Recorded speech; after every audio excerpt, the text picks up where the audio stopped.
I love Iceberg videos. Wendigoon, Tuv, Dantavius is my personal favorite, and since I love Iceberg videos so much, I've always wanted to make one of my own. So when I saw this Gorillaz Iceberg on Reddit, I was over the moon excited. I knew I had to make a video on it. So today, I'm going to be covering layers 1 and 2 of this Gorillaz Iceberg. There's a lot to cover, so I'm just going to get straight into it, starting with layer 1. This is your typical kind of background information. Pretty much any casual fan of the band is going to know this stuff. 2D, Murdoch, Russell, Noodle. The virtual members of the band. 2D sings and plays keys, Murdoch plays bass, Russell plays drums, and Noodle plays guitar. Collaborators. Gorillaz have a history of having a huge amount of features and guest artists in their music. They've worked with everyone from Snoop Dogg to Elton John. Damon Albarn / Jamie Hewlett.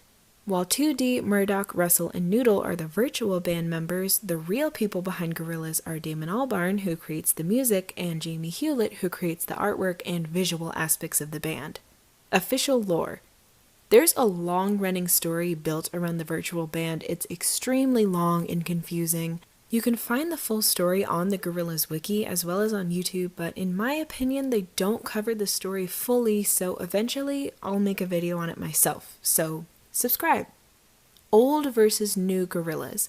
Basically, Gorillaz pre-2017 is very different from Gorillaz post-2017. In so many ways, it's impossible to explain here. I'm actually planning to make multiple videos about this, so subscribe.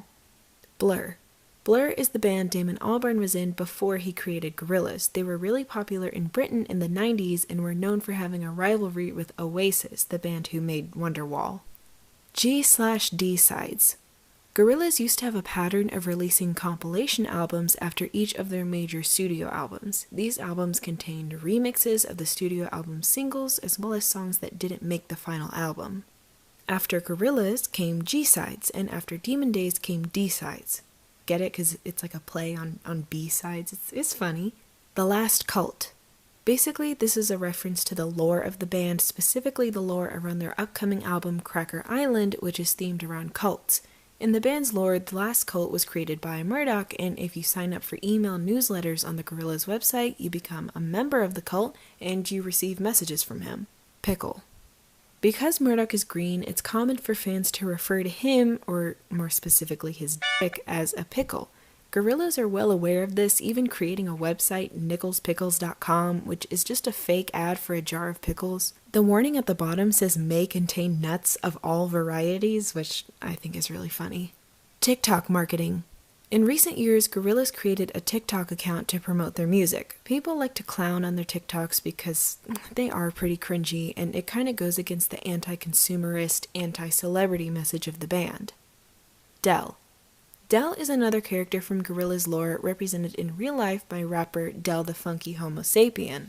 In the lore, he is the best friend of drummer Russell, who was killed in a drive-by shooting, after which he became a ghost who lives inside Russell at all times and comes out to record rap verses when Russell falls asleep until he was taken by the Grim Reaper and was never seen again. Told you the lore is confusing. GTA 5 VOTP. So you're probably familiar with the game GTA or Grand Theft Auto. VOTP, and this entry stands for Valley of the Pagans, which was a track off the 2020 album Song Machine. The music video for the song featured background animation from GTA 5 until it was removed due to copyright. The video was later reposted with different backgrounds. 2D keyframe. Also known as the keyframe of doom, this entry refers to a specific keyframe of 2D that was used for everything during the promotion of Song Machine.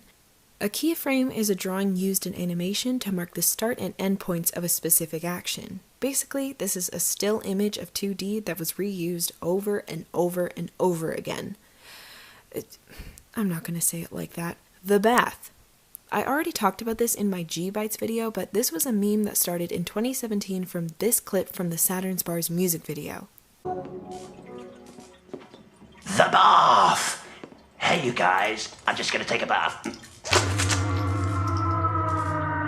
Admittedly, it was funny at the time, but this meme has been beaten to death over the course of 5 years, and I think at this point, most people are sick of it. 5/4 scrapped vid. So the song 5/4 from the first Gorillaz album was supposed to be a single and have its own music video. However, the video was scrapped, presumably for its heavy nudity, and Rock the House was chosen as a single instead. Storyboards from this video are available on YouTube, and there's also a fan-made version that looks pretty great. Member social medias. 2 of the virtual band members have social media accounts. Noodle has Instagram and Murdoch has Twitter, although I always thought he seemed like more of a Facebook guy. Cyborg Noodle. So the context behind this entry is kind of hard to explain because once again it ties into the lore of the band, but just know that at one point, to make a super long story... What? Guitarist Noodle was presumed to be dead. So Murdoch retrieved some scraps of her DNA and used them to build a cyborg replica of her called Cyborg Noodle. Bad Bunny. Bad Bunny is a Puerto Rican rapper and singer. Gorillaz have a song with artist Bad Bunny called Tormenta on their upcoming album Cracker Island. It's really not any deeper than that. Billie Eilish. I'm assuming I don't have to tell you who Billie Eilish is, but Damon Albarn, the musician behind Gorillaz, and Billie Eilish are very openly fans of each other, which has led a lot of fans to think a collab is coming, but nothing's come up so far. Damon stans. Damon has a lot of stans. I don't know what else to tell you. And that brings us to layer 2. So this is information that maybe not everybody knows, but if you dig on the Gorillaz wiki for like 30 seconds, you'll be able to find this stuff. Rise of the Ogre. Rise of the Ogre is a book chronicling the lore of the virtual band up until the year 2006. It's pretty much looked up to as a lore bible by fans, and physical copies are extremely rare and also expensive as shit. Laika Come Home. Laika Come Home is a Gorillaz album consisting entirely of remixes of the songs from their debut album. If you watched my Gorillaz album ranking, you'll know I don't care for this album at all, but a lot of people think it's really underrated, so I would definitely listen for yourself. Bananas. Bananas is a documentary which follows Damon and Jamie through the band's inception and the creation of their first 2 albums. I personally think it's really interesting and a good look into the real people behind Gorillaz and how these characters and their world came together, as well as, how the actual music was made. Art book. This entry refers to a recently published collection of Gorillaz artwork from a variety of guest artists. So many talented people have contributed to this book, from Owl House creator Dana Terrace to Jack Black. Almanac. The Almanac is another recent Gorillaz book which has a bunch of weird, fun stuff inside. There are pages of Jamie's artwork, comics, games, puzzles, all related to and about Gorillaz. Swifties. A few months ago, Damon did an interview where he, quite stupidly in my opinion, said Taylor Swift didn't write her own music. If you're familiar with her fans, you'll know that by saying this, he might as well have stuck his head into a hornet's nest. Taylor herself would later call him out on Twitter, and that was the final nail in the coffin. Legions of 14-year-olds flocked to the DMs of his Instagram page, which I don't think he even runs, to tell him he was old and irrelevant and that he should kill himself. He later issued an apology, but who knows, she'll probably write a 15-minute song about him later down the line, and it'll win like 10 Grammys. Superplastic. Superplastic is a company that specializes in vinyl figurines. Gorillaz have teamed up with them multiple times in recent years to produce figurines of the characters, which you can buy for the low price of... What the fuck? Kid Robot. Kid Robot is kind of the precursor to Superplastic. They also make a lot of vinyl toys, and in the early days of Gorillaz, they would also make lines of Gorillaz figurines. Dare Live. The song Dare is one of their biggest hits, so obviously it's been played live many times, and there have been several occurrences where Sean Ryder, one of the features on the track, gets absolutely blasted before the show and gives just the worst performance you've ever heard.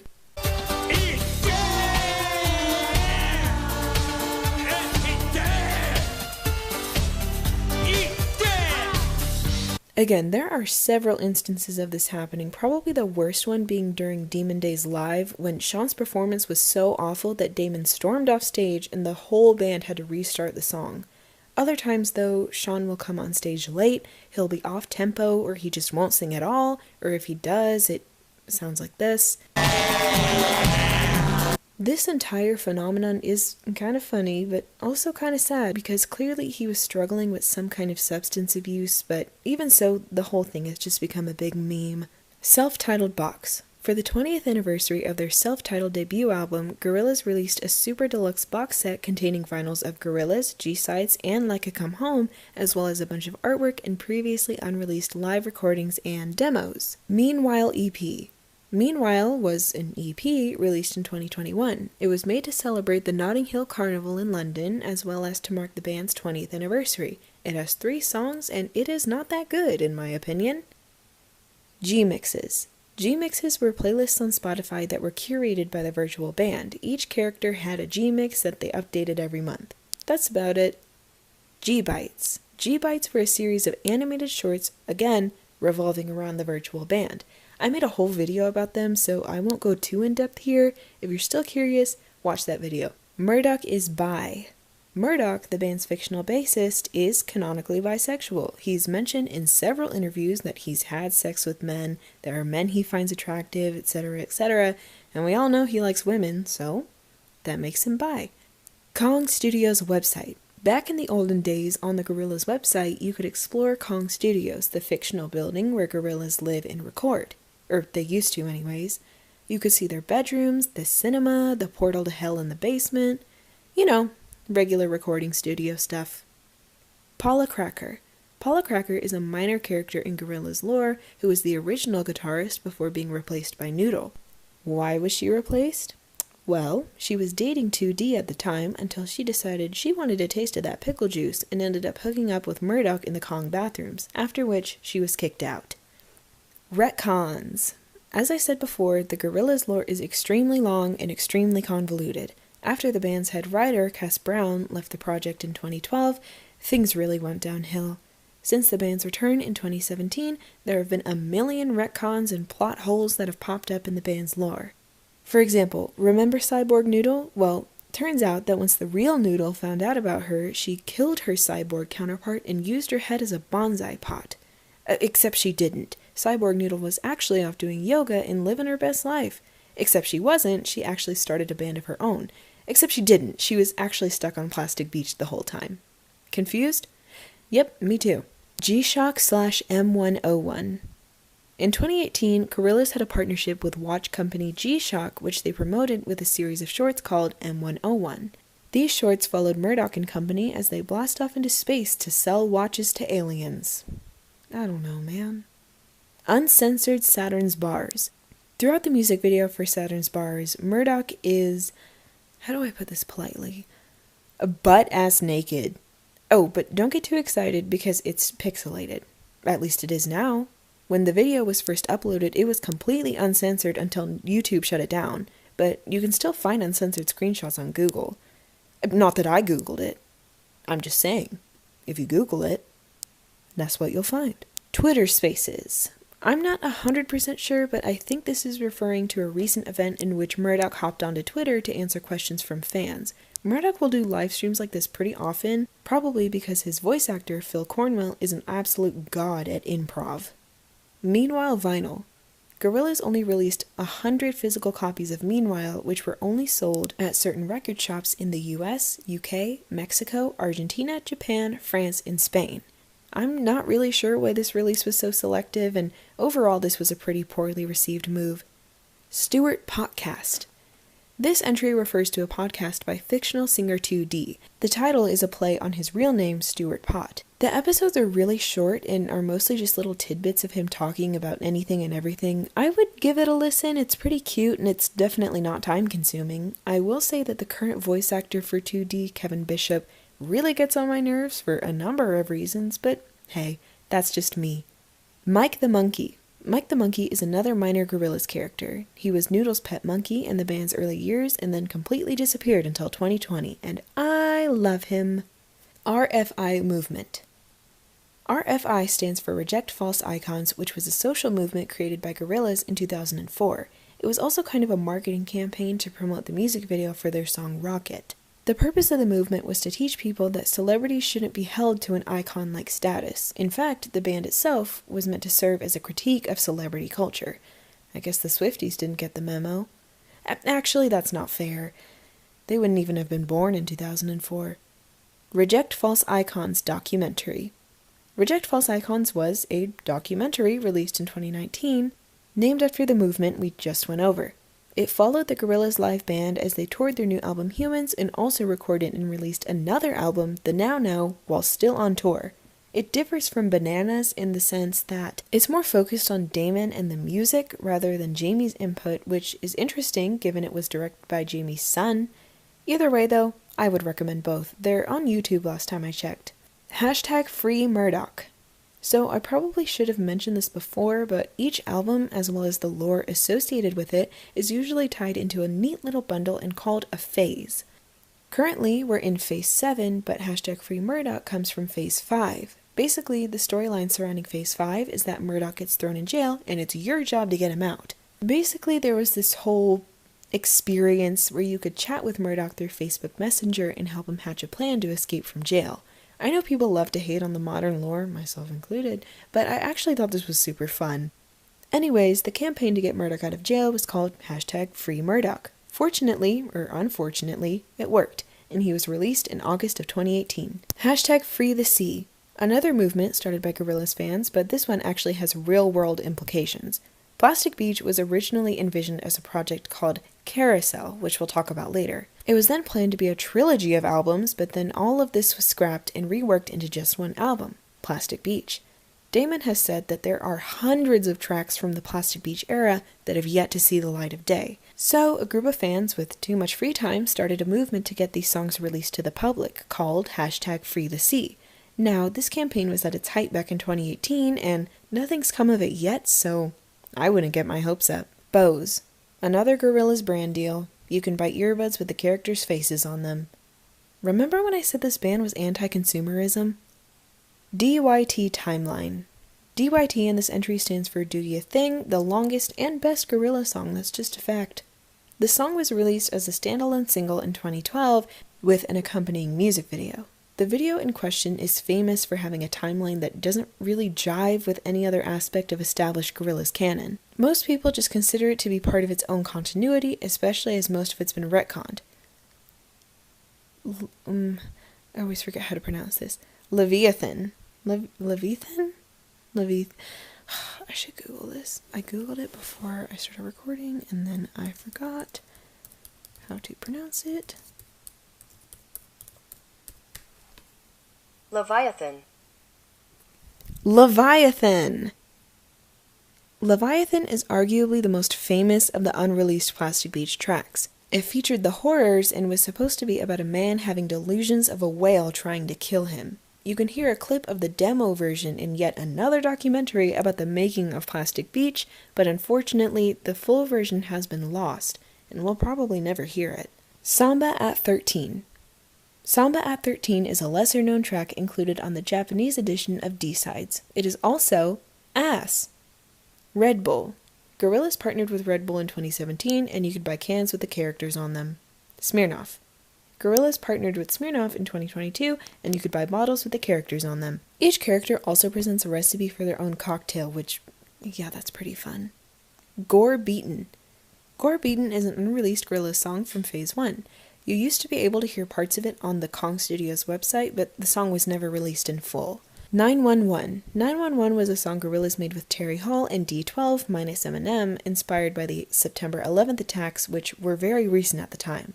It's not an unreleased or lost track, it's just relatively obscure. Dr. Wurzel. Dr. Wurzel is another minor character in Gorillaz lore. His first and only appearance was in Phase 1 when he stole Murdoch's Winnebago, but after some hijinks he was apprehended and presumably went to jail. Gorilla. The band was originally supposed to be called Gorilla No Z, as you can see in this very early bit of concept art. Electric Shock. Electric Shock is another unreleased track from Plastic Beach and was later reworked into both Rhinestone Eyes and Strobe Light from Humans. MTV Cribs. I feel like this one should be higher up because it's pretty well known, but for those of you who don't know, Gorillaz had their own episode of MTV Cribs where Murdoch shows the audience around Kong Studios and his Winnebago. If you hadn't seen it, definitely check it out because it's absolutely hilarious and one of my favorite pieces of Gorillaz media. Spider-Man. Pretty sure this entry is just referring to the Spider-Man shirt 2D wears in the Rock the House video. Wizard's Portal. This is another meme amongst the Gorillaz fandom which comes from their ad for Internet Explorer IE9, specifically this clip. Internet Explorer 9? That's what it's called? I mean, it's like a wizard's portal. It's like a wizard's portal. Gay polar bear. The polar bear used to sit in the music room on the old Kong Studios website. If you clicked on him, he'll tell you a story, and then his pants will fall down. I don't know where the whole gay thing comes from.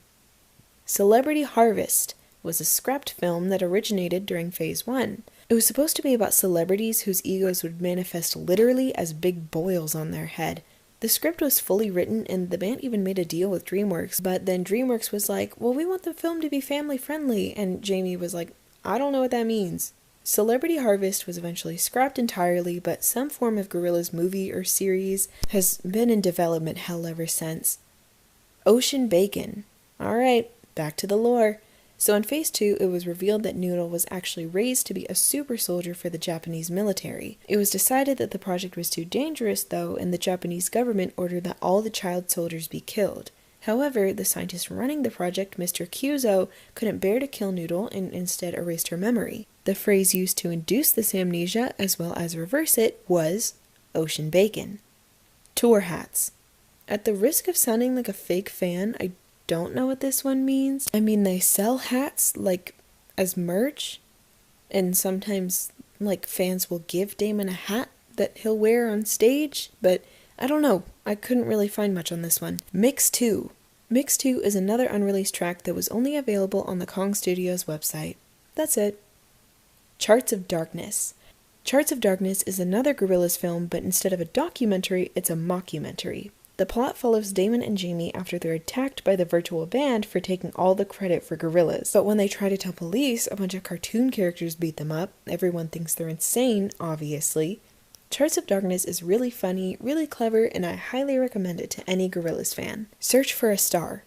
Search for a Star was a talent contest held during Phase 2. To make a long story short, got it right that time, fans could submit their own art or music and the winners would get a chance to collaborate with Gorillaz. In the end, 3 winners were chosen and they all got the chance to contribute to the final single off Demon Days. Taxi Back to the 80s. Taxi Back to 80s Reykjavik is a deluxe track on the Japanese edition of Song Machine. Big Rick Black. Big Rick Black's Record Shack, say that 3 times fast, god damn, was a record store where Russell worked until he was kidnapped by Murdoch and brought to Kong Studios. Somehow, the shop ended up on Plastic Beach, where it was destroyed in the music video for The Lost Chord. Richard Van Az. Richard Van Az is a YouTube creator who made a fully animated version of the original storyboards for what was supposed to be the Rhinestone Eyes music video. It took them years and it looks incredible, so definitely go check it out. Gorillaz on My Mind. This is a song by the rapper Redman, which is sort of a remix to the Gorillaz song 192000. Not much more to it. Hooligrams. Dude, again, I am so sorry, but I have no clue what this is. I don't know if they're referencing holograms or what. Hong Kong Sneeze. This is referring to a live performance of the song Hong Kong, during which Damon sneezes. G Club, the official Gorillaz Facebook group. That's all. Demon Detour. Demon Detour was a virtual tour of the album Demon Days, which was broadcasted via radio. The music from the tour was recorded live in studio, and footage of these sessions can be seen in Bananas. Founding Fathers. Founding Fathers is, surprise, an unreleased track that was meant to be on the Now Now. Unlike the other released tracks on this Iceberg so far, we've never heard even a second of this song, and we probably never will. Trans Comic. Again, guys, I don't know. I thought about skipping the entries I couldn't find any information on, but then I felt like people might wonder why I skipped them, and I didn't want to leave anything out, so sorry, I don't know. Blind Box. The blind boxes are part of the Gorillaz and Super Plastic collaboration. Basically, you can order a blind box with a figurine inside, but you won't know what figurine is inside until it arrives. So people ordered a ton of blind boxes in hopes of collecting all the characters. I've seen a couple cases where people will order multiple blind boxes and get the same figurine multiple times, which would piss me right the off. Demo Crazy. Demo Crazy is an album of demos released by Damon Albarn under his own name. It's notable for its opening track, I Need a Gun, which would later become the Gorillaz song Dirty Harry. Song Machine Season 2. The album Song Machine is labeled as Season 1, leading fans to think a second season is coming sometime soon. Nobody really knows if this is actually happening, or if it was supposed to happen and was scrapped in favor of Cracker Island, but I don't know, it could go either way. Layer 3. So now that we've covered all of the more basic background information, now is where we're going to be getting into some of the stuff that's really obscure that most Gorillaz fans, I assume, would not have heard of. Steely Dan cover. Back in 2007, the album Maestros of Cool was released. The album was a tribute to the band Steely Dan and features covers of their work. One cover, FM by Nathan Haynes, features Damon Albarn, who is credited as 2D. The track was originally featured on Haynes' 2003 album Squire for Hire. Drunk Noodle. This refers to an unofficial animation of a drunk noodle dancing. That's really it. Heartbeat/Crazy Golf. Heartbeat is an unreleased song from Phase 5 that, as of now, has only been heard in the Reject False Icons documentary. Some people think this track is Founding Fathers, which I talked about in part 1, but that's unconfirmed. Of Man. The Book of Man was part of the story of Phase 3 that was eventually scrapped. Basically, it was a book that Murdoch found on Plastic Beach, which told the history of the entire world, I guess, but with Murdoch present at many major historical events, like the Great Fire of London. This was meant to reveal that Murdoch is actually an immortal being who's been around since the beginning of time. Side note, this also offers an explanation as to why he's green. As he's been alive so long, he's essentially a walking, rotting corpse. Hot, right? The Book of Man, according to Murdoch, went all the way up to the end of days, which all tied into Plastic Beach, and more specifically, Murdoch himself. The acronym MAN, or M-A-N, stands for his full name, Murdoch Alphonse Nichols, or rather what used to be his full name before he changed his middle name to Faust, but now is not the time for that story. The Book of Man was actually meant to be published as a real book alongside another book titled Under a Hail of Plastic Bullets, which would reveal that Plastic Beach was acting as the plug for a drain that would drag everything into it, causing the end of the world, I guess. Cass Brown, who wrote these books, actually still has the drafts for them, but as of now we haven't seen them. Sal. When Gorillaz was still in its very early stages, the bassist was going to be not Murdoch, but some guy named Sal. All we really have of him are these sketches, but he seems like a cool guy. Tank Girl. I feel like this is an entry better suited for Layer 1, but Tank Girl is a comic book series created by Alan Martin and Jamie Hewlett. It has a pretty big cult following and was even adapted into a film, which I've heard is pretty bad.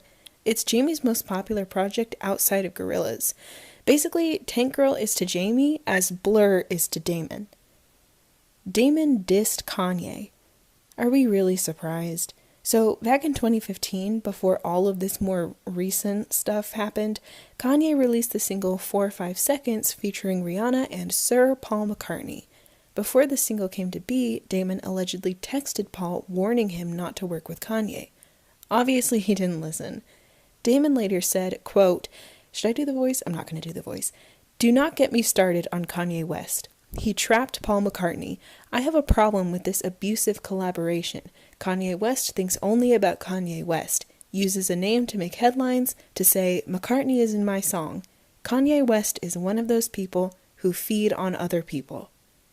I could cap this off with a joke at Kanye's expense, but I obviously don't even want to touch that whole situation because we don't have time for it, and I don't know if it's going to get me demonetized, so instead I'll recommend this video by Pinely that I think everyone should watch. Also, why did I say demonetized? I meant to say flagged. I don't make money off this channel. Think Tank. Think Tank is a Blur album released in 2003.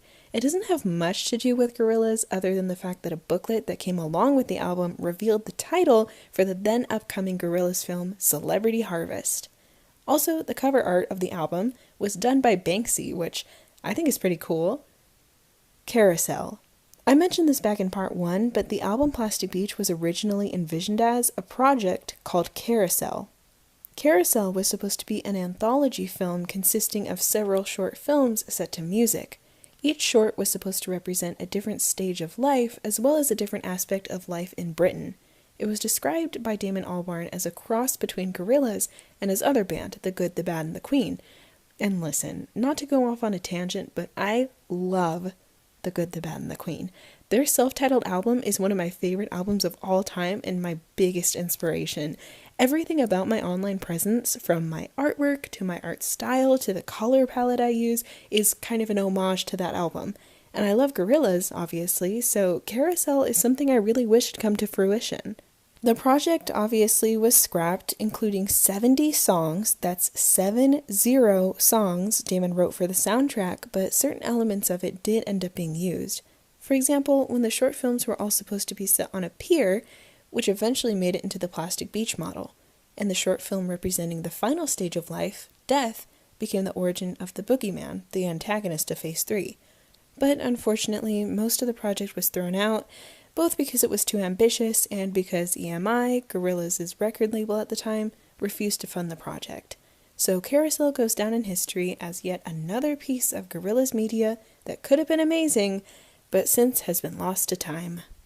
Film music. Film music is an instrumental B-side that was featured on the CD release of Tomorrow Comes Today. As the title implies, the song was supposed to be featured in the film Celebrity Harvest, but when the film was scrapped, so was the film music. Beats. Pretty sure this is just a reference to the Beats headphones 2D wears in the Humility video. Debunked with Murdoch. So during Phase 6, Murdoch's official Twitter account ran a series called, obviously, Debunked, where he would provide commentary on each episode of Song Machine. It's called Debunked because Murdoch is basically trying to clear his name throughout. No, of course he didn't try to poison Damon. No, of course he wasn't crying as a result of built-up shame and regret over the way he treated his bandmates in the past due to his own egomania, alcoholism, and tendency to self-sabotage. And he doesn't look like Bert! There was also a special called Russell Debunks, where Russell basically debunked everything Murdoch just debunked. Debunked? Debunked? I hope I'm saying that right. Foo Action / Get the Freebies. Foo Action is a TV pilot based on the comic strip Get the Freebies, which was created by Jamie Hewlett. Foo Action was supposed to be developed into a 6-part series, but it was cancelled. The music was composed by Damon Albarn, of course, and Phil Cornwell, the voice of Murdoch, also had a role. As for Get the Freebies, the comic strip follows a crime-fighting duo who fight mutants called Freebies on the streets of London. I don't know, I truly haven't read much of it or watched Foo Action, so if you have, let me know in the comments if it's good or not. Dub Dum. This was a song released as part of the soundtrack to the game MTV Music Generator 2. The song features Sweetie Irie, who also appeared on a remix of Clint Eastwood, so the song is assumed to have been made sometime during Phase 1. Aluminum. Aluminum, or rather, Aluminium, is the name of the original demo for the D-Sides track Stop the Dams, meaning it's a demo of a demo. It was played live once back in 2006, and just like every other demo on this Iceberg, we'll probably never hear it in full. Art Asylum. Art Asylum is a company that planned to make the first ever Gorillaz figures all the way back in 2002. However, these figures were cancelled and eventually repurposed into the Kid Robot figures. Crashing Down / White Helmets. Okay, take a shot of water for every entry about an unreleased song. Crashing Down is an unreleased song from Phase 3 that was never released in any official capacity, but was featured in White Helmets, a documentary about the White Helmets, a Syrian volunteer defense force. I haven't seen this documentary, but it was critically acclaimed and won an Oscar, but that doesn't mean anything. Let's Get Dirty. Gross. This was the first song that Gorillaz actually remixed for another artist. Specifically, this is a song by Redman, who we mentioned before, which was later remixed by Gorillaz. PLC Starshine. This entry refers to a very early version of the song Starshine that featured rap group Phi Life Cypher, or PLC. It was recorded in 2001, but wasn't released until a decade later on PLC's official SoundCloud. Vestax. This was a Gorillaz-themed record player being sold by Vestax around 2005, and this might come as a shock to you, but it's super expensive. GSS. GSS stands for Gorillaz Sound System, which is a group of DJs created by Remy Kabaka Jr., who is basically the third member of Gorillaz. It's basically a party system that combines mixes of Gorillaz songs with visuals from their videos. They debuted in 2007 and eventually disbanded after Remy officially joined the band after a decade of voicing Russell. Fun fact, Attending a GSS show and seeing the crowd's reaction was what inspired Damon and Jamie to make a third album after Carousel fell through. Jaguar ARG. I cannot believe we've gotten this far without even mentioning the Gorillaz app. I've mentioned the Gorillaz website like a bunch of times, but in 2017 there was an app that used alternate and virtual reality to show you around the Spirit House. In the garage, there was a code-breaking challenge which Jaguar actually used to recruit engineers. It's kind of like that cicada thing from a while back, but less creepy. If you guys don't remember that, sorry, I don't have time to explain it. I can't find any images online, but I remember specifically it was covered in binary code. It was that image of Noodle, the one from the album cover, and there were like ones and zeros all over. Or maybe it was just a bunch of numbers.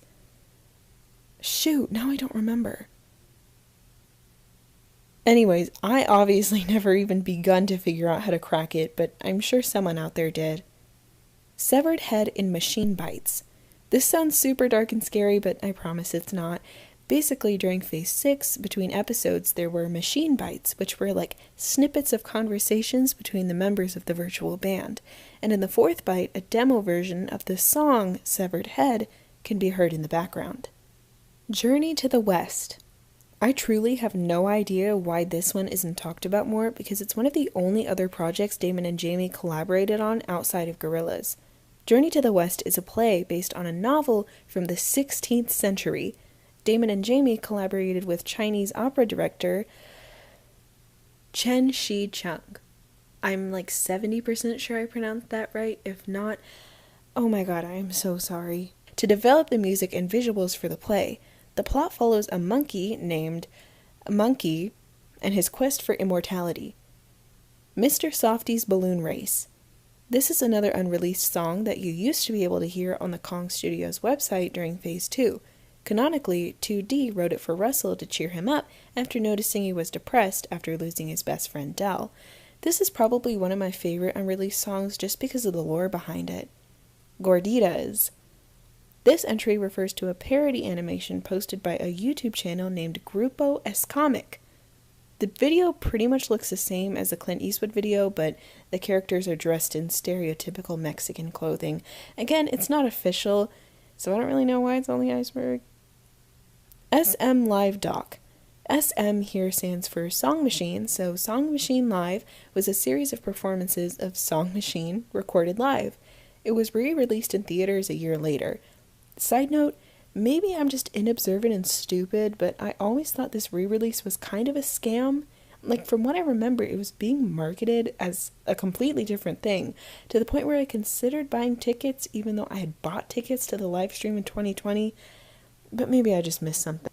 Toy Stylo. Do you guys remember G Club from the previous video?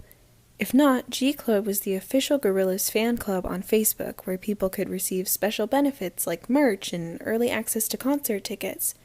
The group was later rebranded as Subdivision, though the promise of exclusives stayed the same. One of these exclusives was supposed to be a mini Stylo toy car, but Gorillaz couldn't secure the rights with Chevrolet and the deal ultimately fell through. Kong Solar EP.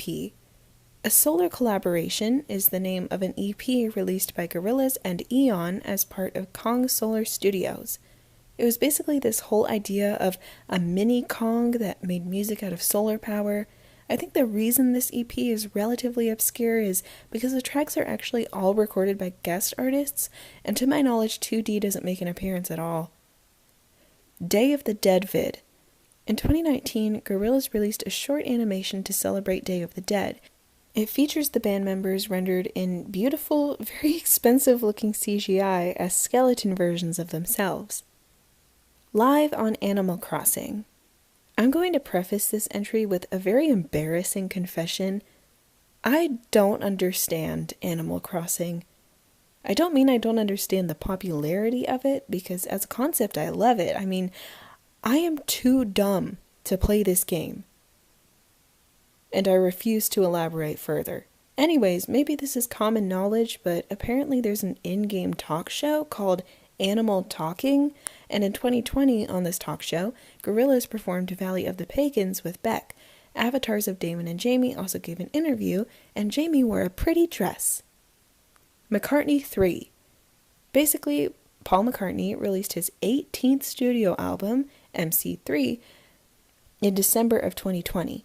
He then recruited a wide range of artists from Phoebe Bridgers, Idris Elba, and obviously Gorillaz, or rather just Damon, to remix songs from the album.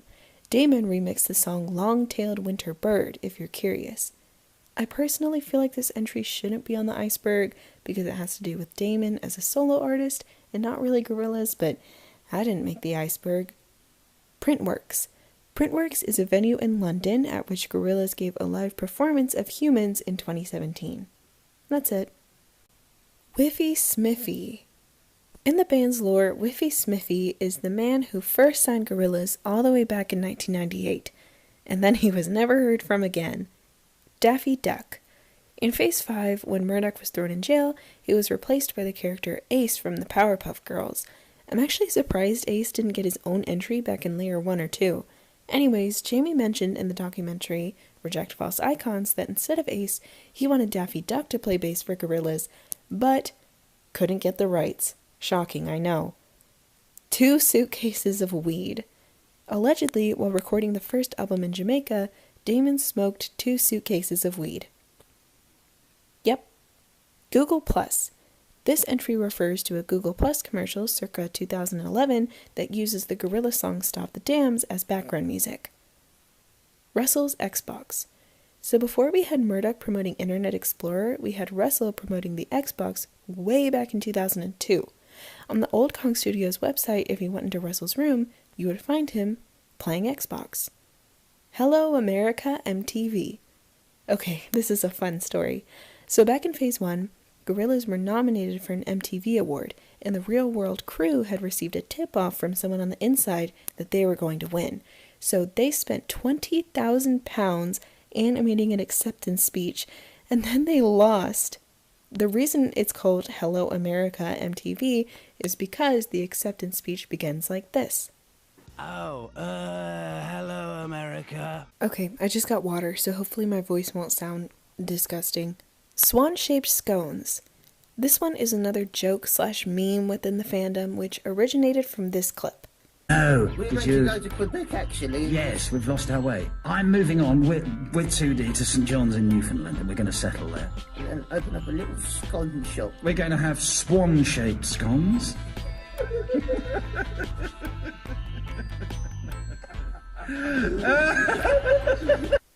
Prince No Smoke. Okay.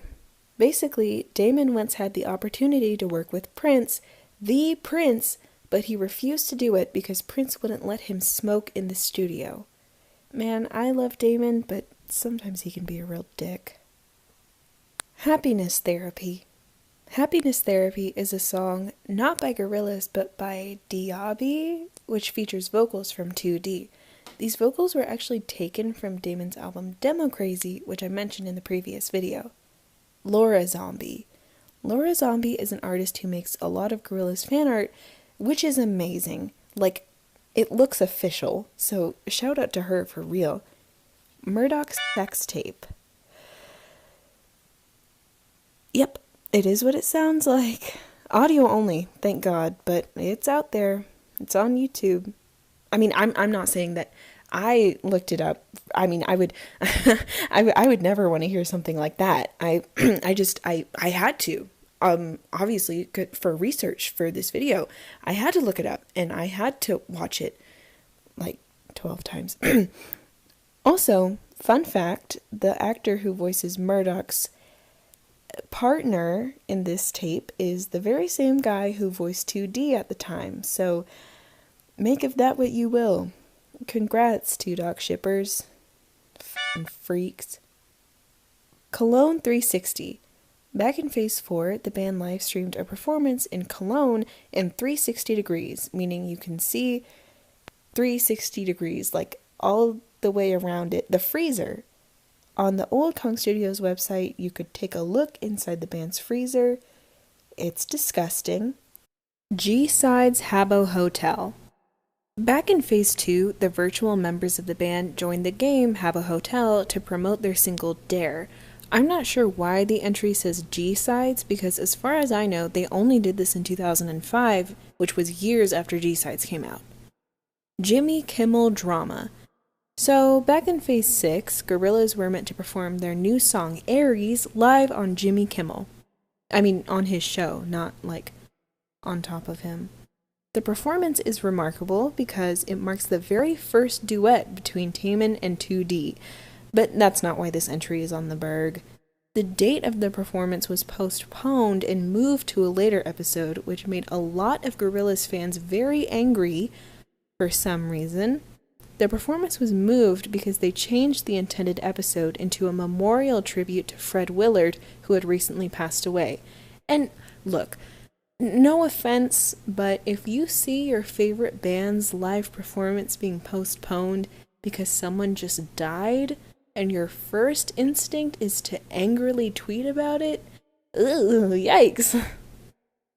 Strobe Light used fans as extras. Basically exactly what it sounds like. They posted a casting call of sorts on Instagram for people in the area to be extras in an upcoming Gorillaz music video, which turned out to be Strobe Light. I remember being so bitter that I couldn't go because I live in America, especially when I saw the finished video and it looked so fun. I know a lot of people hate on this video, but come on. That looks like a fun party. Eden Hazard. During the 2018 World Cup, Gorillaz gave a live performance at a Belgian music festival, Rock Werchter? ? During Kids with Guns, Damon changes the lyrics from Kids with Guns to Eden Hazard. Eden Hazard is a Belgian soccer player, and the World Cup was the following day, so Damon was just showing his support, I guess. I don't know sports. Eden Hazard, Eden, right? Eden Hazard. Uno Quattro. This is a remix of Dirty Harry, and from what I can tell, it was made by one of the winners of the Search for a Star contest I mentioned last video. I'm gonna be honest, it is not good.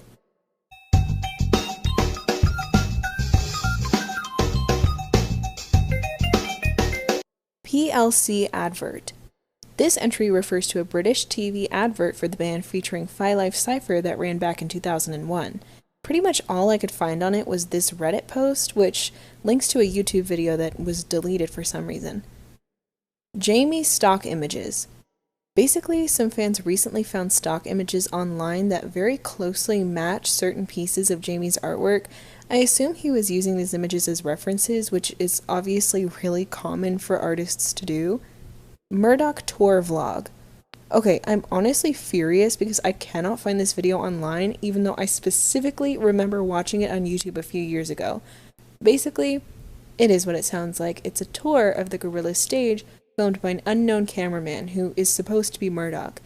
But my guess would be it was a random member of the crew and Phil Cornwell's voice was added over it in post. We see the camera move around and behind the stage as the Gorillaz tribute band prepares for their performance. White Russell. Okay, I'm like 80% sure I know what this entry is talking about, but I could be completely wrong. Basically, the Gorillaz online store G-Foot is notorious for just being awful. There are a million stories from fans of orders that arrive late or not at all, products appearing completely different than they do online, clothing items having misprints or coloring mistakes, and this is an example of one such coloring mistake.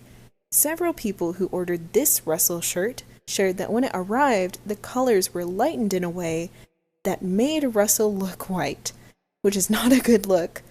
This is honestly just one example of a bigger issue. G-Foot sucks, and for the amount these items cost, it's ridiculous that this even happens. Roadkill the Mixtape. Roadkill the Mixtape is a mixtape made by Russell that features songs and quotes from many of the collaborators featured on Demon Days. It was given away at Kid Robot stores with the purchase of a Gorillaz figurine. Snakes and Ladders. Snakes and Ladders is another unreleased song. I'm getting really tired of saying unreleased song, but I can't think of a more interesting way to say it. Snakes and Ladders is a Gorillaz track that was never released in any official capacity. The song was recorded during Phase 2 and was only heard in Bananas. The song was eventually repurposed into the Martina Topley Bird song Soldier Boy, and the verse Roots Manuva recorded was used in the intro for Demon Days. Eyesides. Eyesides is kind of like an official fan-made album. So basically, after The Fall came out, there was an accompanying app called Gorillaz iElectribe, which was a GarageBand style app where users could create remixes using samples of songs from The Fall. Eyesides is a compilation of 32 remixes that were built into the app to be used as examples. Post El Mañana Noodle Interview. So for those of you unfamiliar, the music video for El Mañana features the iconic flying windmill being shot down, with Noodle still on board. Obviously, this is pretty bad. She was thought to be dead, but then it turned out she was on vacation, but then it turned out she was actually in hell, but then it turned out that I don't think any of that was true. I'm not sure. They retconned a lot from that era. Point is, during the point in time she was presumed to be dead, she gave an interview in the UK teen magazine Sugar. She doesn't mention the incident at all, and it's worth noting the interview was meant to promote the single Kids with Guns, not El Mañana. To this day, it's still unclear if this was meant to set up the theory that the video was staged, or if the interview was conducted before the incident happened, or if it was just an oversight. Del falling off. In 2018, Gorillaz played a set at Roskilde Fest in Denmark. While performing Clint Eastwood, rapper Del the Funky Homo Sapien fell off stage, fracturing 7 ribs and puncturing a lung. After some time in the hospital, thankfully, he made a full recovery. I remember seeing this happen in real time. It was really frightening watching the show get cut short when nobody really knew what had happened. I'm so glad he's okay. Also, I am not trying to make light of the situation at all, but every time I see this entry, I think of that one video of Travis Scott falling off stage, which is so funny. The feds! Oh no! So you would think this is another unreleased song, but it's a little bit weirder than that. There's still a lot of unanswered questions, so I'll explain it best I can. Before the rise of music streaming platforms like Spotify, music wasn't as easily accessible on the internet, and it would often be shared on sites like LimeWire. Keep in mind this wasn't super legal because you weren't streaming this music from the artist who made it, you were downloading a bootleg copy from some guy on the internet. And on certain bootleg copies of Gorillaz' debut album, this track was included under the title Left Hand Suzuki Method. Keep in mind, Left Hand Suzuki Method is a real Gorillaz song, but The Feds isn't. It just ended up on some of these illegal copies. The weird thing is, nobody knows who actually made the song. Some people think it was made by a group called Ghetto Gorillaz, which could explain the mix-up, but 2 decades later, nobody has come forward. Routine. Out of every Gorillaz song that has never been released in an official capacity, this one is my favorite. So you may be familiar with Dan the Automator, who produced the first Gorillaz album. He made a song featuring Gorillaz called Lonely Man, which was supposed to appear on one of his own albums, but it never made it there. It was eventually remixed by Kid Koala into a song called Routine, or Gorillaz Routine. This remix was played live once at a Kid Koala gig and was supposed to be on his following album, but that didn't happen either. So we have the unofficial version of Routine, but we've never heard Lonely Man. If you've never heard Routine, give it a listen. There's a high quality version of it on YouTube. I find it very soothing, and it's one of my favorite songs from all of Phase 1. Small Time Shot Away. This is a song by the group Massive Attack released in 2003. The song features 2D. Guys, I really hope these types of entries aren't getting repetitive. If they are, let me know in the comments, and in the next part, which is the last part by the way, I can cut down my descriptions or even just skip the entries. Bongo Ape. Remember this picture from the last video? This is one of the very first images Jamie ever drew of what would become Gorillaz. As you can see, this little guy never actually made it into the band, but he was supposed to play the bongos. I assume he was eventually reworked into Mike the Monkey. Johnny Cash.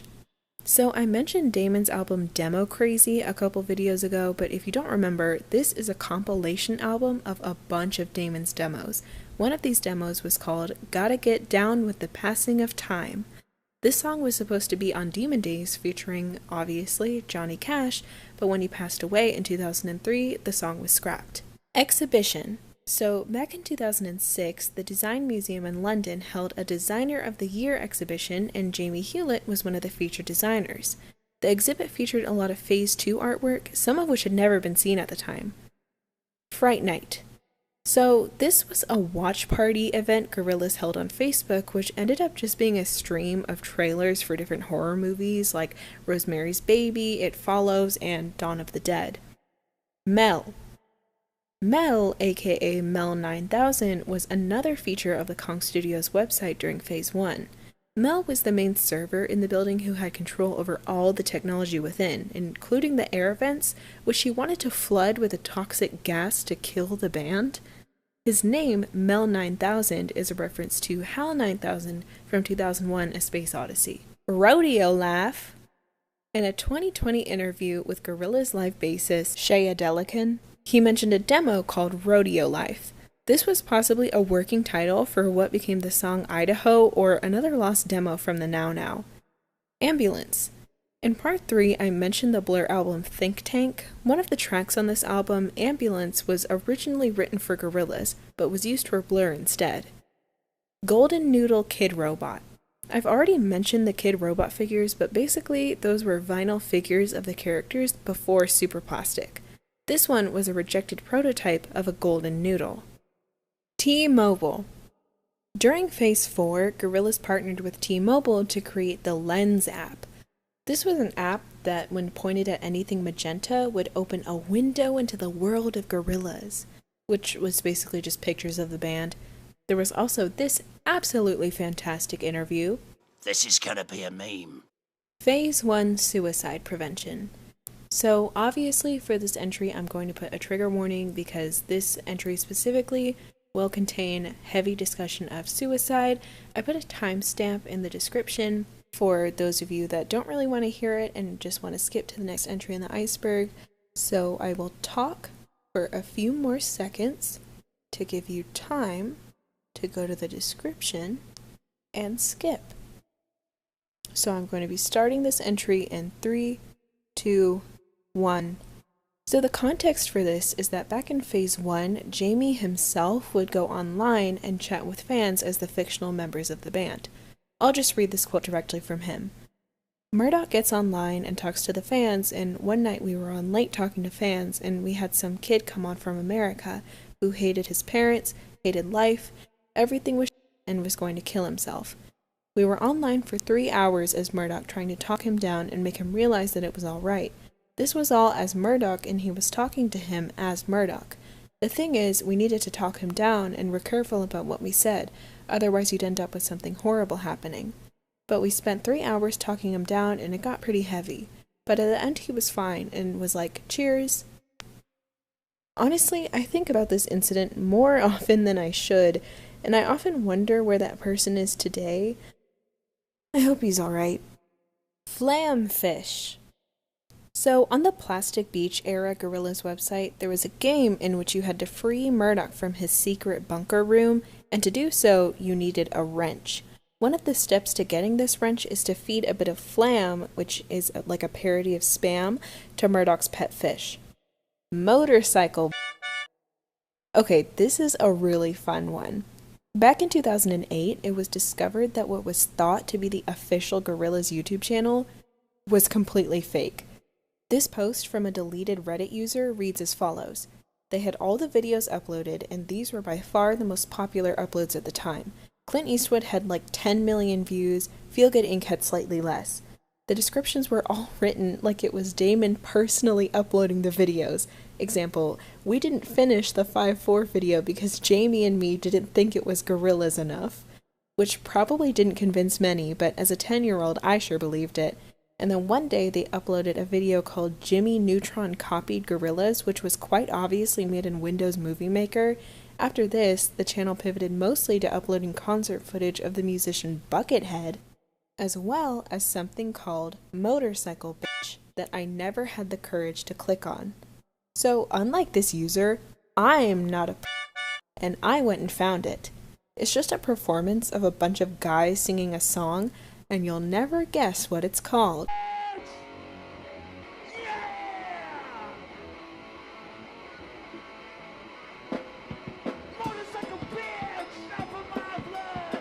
The motorcycle video was submitted as part of the Search for a Star contest, but because it was uploaded by the fake Gorillaz channel, some people think the group behind Motorcycle were also behind the channel, but that's unconfirmed. Plastic flowers. So basically this was all an ad campaign to promote Plastic Beach, but it's actually pretty cool. EMI decided they wanted to use influencers, which at the time were just bloggers, to promote the album on a budget of just $3,000. I have no idea how much money goes into album promotion, but I imagine that's a pretty small number. So what had happened was, Sydney artist Jane Gillings created a collection of plastic flowers cobbled from everyday items. These flowers were sent to 20 different music bloggers along with a letter from Murdoch, a flash drive, and the album itself. These bloggers obviously shared this gift on their platforms because it's super cool, and the album debuted at #1 in Australia, so clearly it worked. I honestly wish they would do more stuff like this. Sweepstakes instrumental. Every single track on Plastic Beach has an official instrumental, except Sweepstakes. It seems to have been available at some point, but it's since been lost, which really sucks. The idea of an entire instrumental for a relatively well-known track being completely lost is just bizarre. And you know what? Sweepstakes gets too much hate. If any track on Plastic Beach deserves an official instrumental, it's this one, because that beat fucks. Chi-Town Live. I've said it before and I'll say it again. The Fall is the most overhated and underrated Gorillaz album ever. Because it was received so poorly by fans, pretty much zero material from the album has ever been played live, except during a 2018 show in Chicago when the song Chi-Town was played live.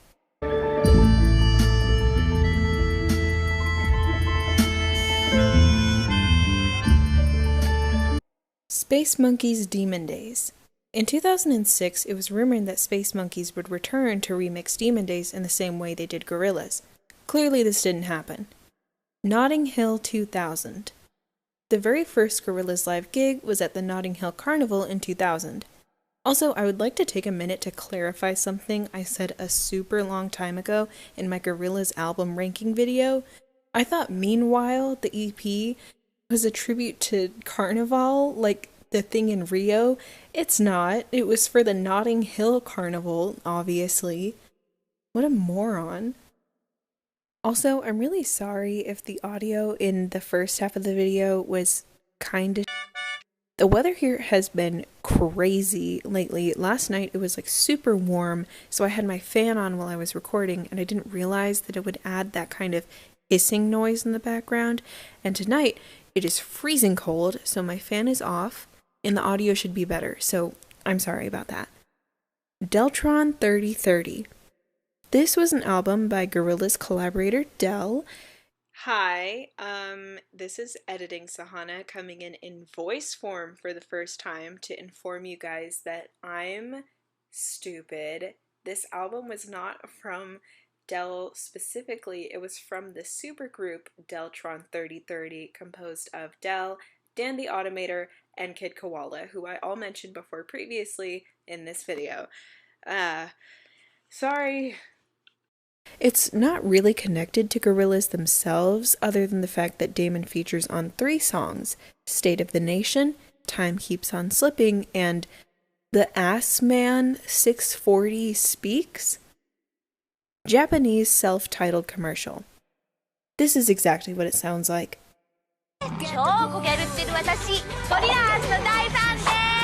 Taiwanese Daft Punk CD. I don't think I need to explain who Daft Punk were, but just in case, Daft Punk were a musical duo who, similar to Gorillaz, wore helmets to conceal their identity. Remember, the original intention of Gorillaz was to keep Damon and Jamie anonymous. Back when Gorillaz first started out, they had a relationship with Daft Punk that was not really a rivalry, but was kind of mutualistic in terms of marketing. In Taiwan, CDs were sold to advertise both groups at once. Hit clips. This was another piece of Phase 1 merchandise. Hit clips were these tiny little audio players that played little clips of hit songs. You had like a cartridge of whatever song you wanted, and then you'd pop it in and listen to like a 1-minute clip of the music. Cartridges from all the top artists of the time were available, like Backstreet Boys, Destiny's Child, and Gorillaz with Clint Eastwood. Revolving Doors MTV. This was a visual that was meant to accompany the single Revolving Doors when it aired on MTV. It was never released anywhere officially, so it's hard to say who made it, where it came from, and if it still exists outside of uploads from independent users. Handsome Boy Modeling School. This is another one of those entries that is kind of related to Gorillaz, but Handsome Boy Modeling School was a duo comprised of Dan the Automator, who produced the first Gorillaz album, and Prince Paul, who often produces for Gorillaz collaborator De La Soul. They've released 2 albums and have worked with a ton of high-profile artists like Pharrell, Jack Johnson, and Dell. GU. GU stands for Gorillaz Unofficial, which was an online community focused on Gorillaz created all the way back in 2004. It's been acknowledged by several people involved with the band and was even featured in Rise of the Ogre. They've even done interviews with Damon, Jamie, and Cass. The website itself doesn't exist anymore, but they're active on Twitter, Instagram, and Discord, which is actually where the Free the Sea campaign got started. They've recently gotten into some controversy because apparently their Discord was like a terrible environment for people of color, but I won't get too deep into that because that could be its own video. Fear God Inc. So, the Westboro Baptist Church is a very infamously homophobic church to the point where this is the URL for their official website. This website also features such enlightened takes as remarriage after divorce is adultery, COVID-19 is God's punishment for sinners, and my personal favorite, human beings actually don't have free will. Anyways, they made a cover parody thing of Feel Good Inc. called Fear God Inc. Not sure if they're familiar with the concept of, Murdoch's entire existence, but I assume they wouldn't love it. But you know what? If anyone involved with the church or any conservative Christian happens to stumble upon this video, I feel like I should inform you that there actually is a document out there that disproves your claim of homosexuality being a sin. Yeah, it's actually the 34th verse in the 2nd chapter of the New Testament. And I'll save you the trouble to find the document online. Just Google 2doc Rule 34.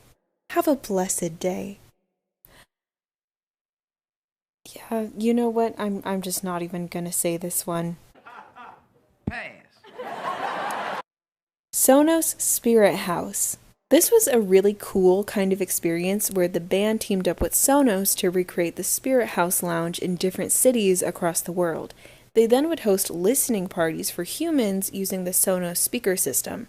It was a really interesting interactive event. I mean, listen, we can talk shit about Gorillaz brand deals all day, but I love when the fictional aspects of the band are brought into the real world. I feel like a lot of people overlook how innovative Phase 4 was. Commercial, yes, but stuff like the AR app, the Jaguar ARG, the mocap interviews, and of course these Sonos events were really clever and creative, and we haven't really seen anything like it before or since. Pharrell. You guys know Pharrell, the vampire with the big hat. I think he also makes music or something, but I'm not sure. He was supposed to feature on the album The Fall, but obviously this never came to be. I assume it was because he was busy working on the Despicable Me soundtrack. Sunday Times advert. The final entry of this layer refers to an ad featuring Jamie and Damon speaking about Gorillaz for the British newspaper The Sunday Times. Tim and Eric Lost interview. So if you're unfamiliar, Tim and Eric are a comedy duo from Pennsylvania. When they first started out, their work was recognized by Bob Odenkirk, of all people, and they worked with him to produce a show for Adult Swim called Tom Goes to the Mayor. And on this show, in 2005, they interviewed Gorillaz. Unfortunately, the entire interview has been lost except for this screen cap. All on the Board. All on the Board are a duo of poets, Jeremy Chopra and Ian Redpath, who write poems on boards across the London Underground. Now, Gorillaz have played 2 shows at the O2 in London, one in 2017 and one in 2021, and both times All on the Board wrote a poem for them, incorporating lyrics and titles from all their biggest hits. Demon Lamp.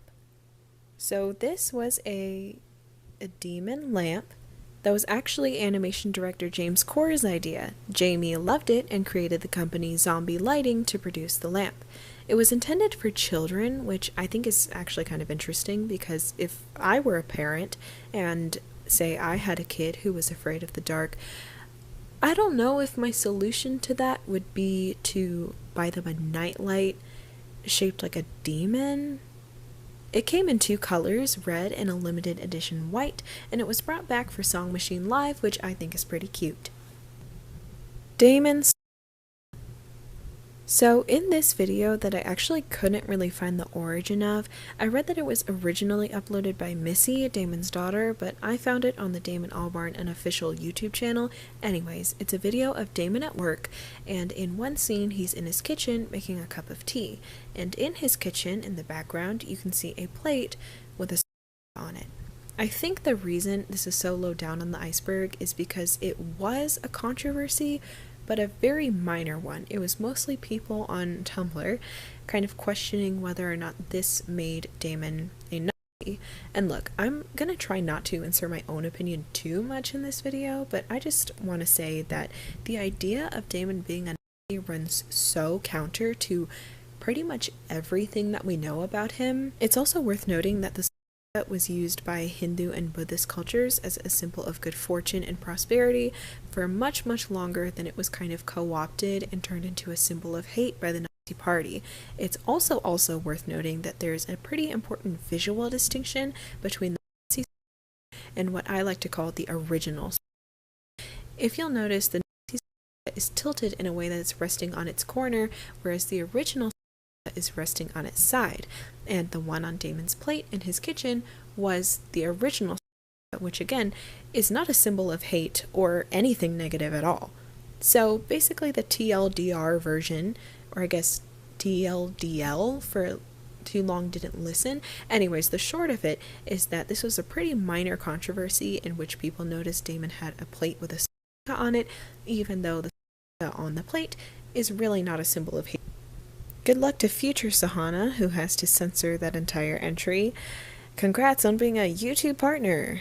Yay, censorship. Russell's side.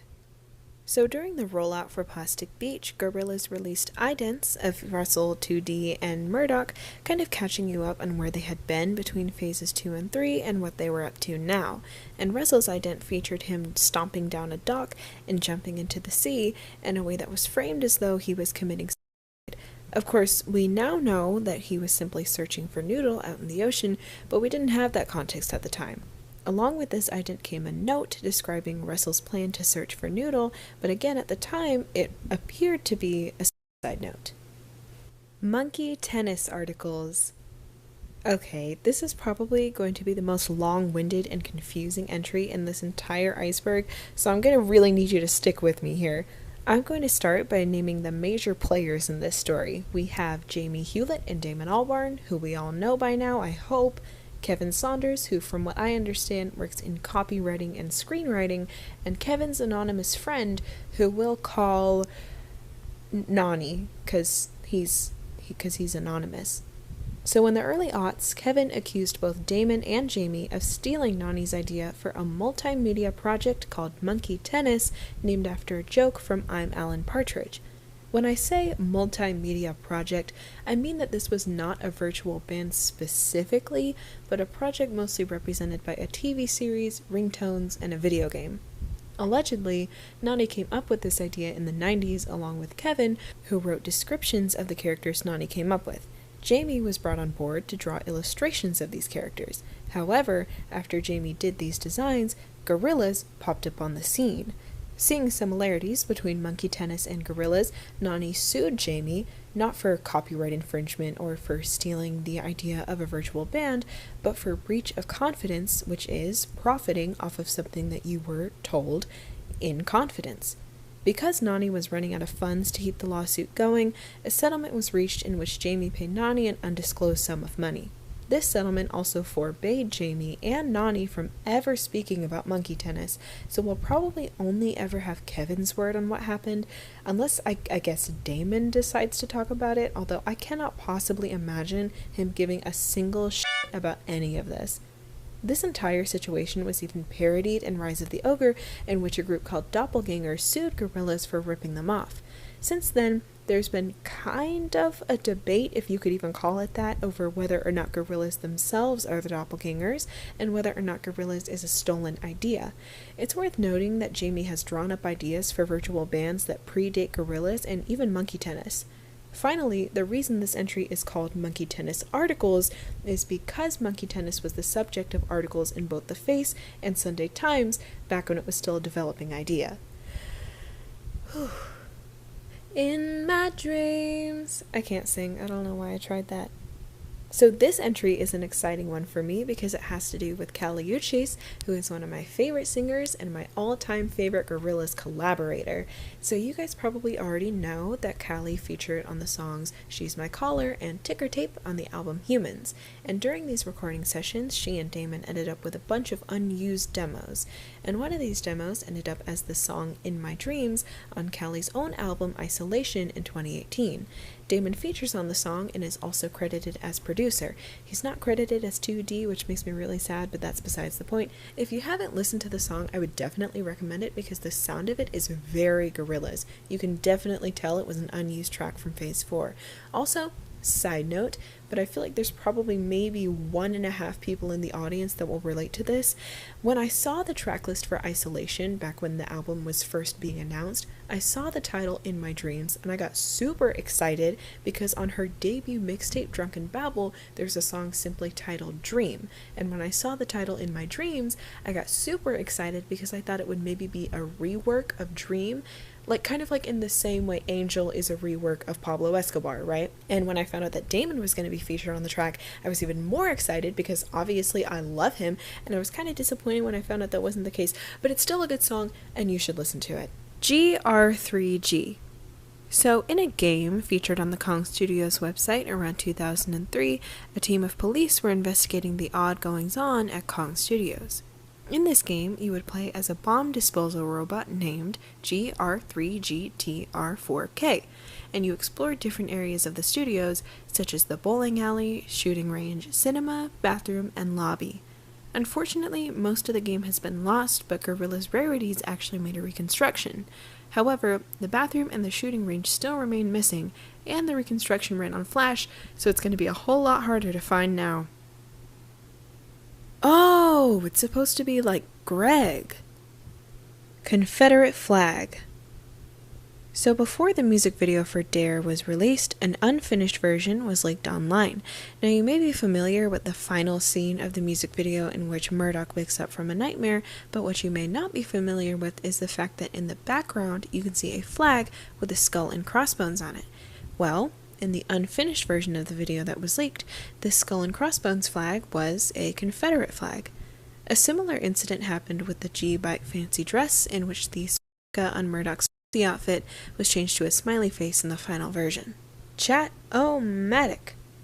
So on the Phase 1 Kong Studios website, there was a feature in Noodle's room called Chat-O-Matic. It was basically like an online forum where fans could get on and talk to each other, and you could choose your avatar from characters from Foo Action and the 16s, which was another project of Jamie Hewlett's. Not to be confused with the 16, who featured on the Good, the Bad, and the Queen track Herculean, which we all know and love, right? Right? Sometimes the band members themselves would even get on and talk to fans, and you would always know it was them because they were the only ones with actual Gorillaz avatar.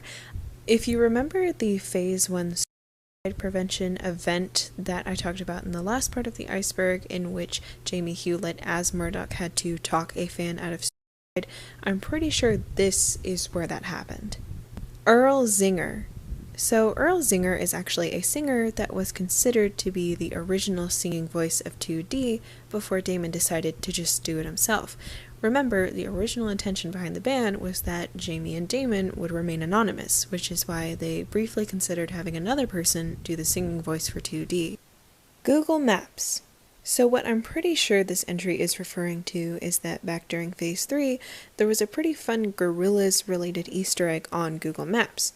So if you typed in the exact coordinates that Murdoch listed as being the coordinates of Plastic Beach in his pirate radio broadcasts, it would pull up pictures of the island as though it were a real place, which I think is pretty fun. I wish they would do more stuff like that. Zombie Kong. So this was basically a Donkey Kong style platform game that was playable on the TV channel Play Jam, I guess. There was also a version of it online, but again, it was playable with Flash, so good luck with trying to play it now, I guess. Did you guys hear that? That was my shoulder. 2020 calendar. This one is pretty self-explanatory. It was a calendar that Gorillaz released in 2020, and each month featured a different piece of artwork from the band. It's, again, pretty self-explanatory. I'm not really sure what the purpose of this was, though. I mean, I know the purpose, it was to make money, but I don't really know why or what this has to do with anything. Webby speech. So back in 2006, Gorillaz won a Webby, and the acceptance speech was given by the 2D and Murdoch puppets. Also, this is just a question for the audience. Does anybody know where those puppets are right now? Are they sitting in a warehouse? Does somebody related to the band have them? Were they thrown out if they just deteriorated after sitting around for so many years? Does anybody know where they are? And if so, would you be willing to sell them? I would like to have them for personal reasons. Feel Dank Ink. Okay, this is another exciting one for me because I don't think I've mentioned this before on my channel, but one of my favorite genres of YouTube video is that of the mashup. There is something so magical to me about taking two songs that you never think would go together, like I Write Sins Not Tragedies and the theme song from Thomas the Train, or All Star and On Melancholy Hill, and putting them together in a way that's so good. I don't know what it is, I just eat that shit up every time. And one of my favorite mashup makers on YouTube is a user called Chris Kogos.